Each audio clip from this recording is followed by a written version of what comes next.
नमस्कार मित्रों, ताज़ा समाचार यह है कि आरती अब पटना में खटाल खोलने जा रही है।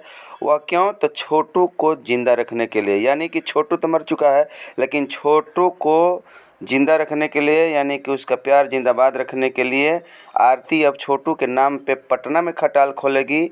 वह खटाल भैंसों का होगा और भैंसों का खटाल खोल के छोटू का नाम उस पर लिखवाएगी, जिसका नाम उस खटाल का होगा छोटू छोटू दूध खटाल। छोटू दूध का खटाल यह नाम रहेगा। और सूत्रों के मुताबिक पता चला है कि आरती छोटू की जो प्रेम कहानी है, आरती जो प्रेमिका है और छोटू मारा गया, उसके नाम पे भैंसों का खटाल खोलेगी पटना में।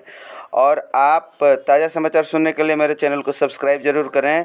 लालू प्रसाद यादव जी उसको ज़मीन मुहैया कराएंगे और आरती छोटू के नाम पे खटाल खोलेगी और दूध बेचेगी पटना में। मित्रों, जैसे आगे समाचार मिलेगा ज़रूर बताएंगे। बने रहिए। जय हिंद, जय भारत।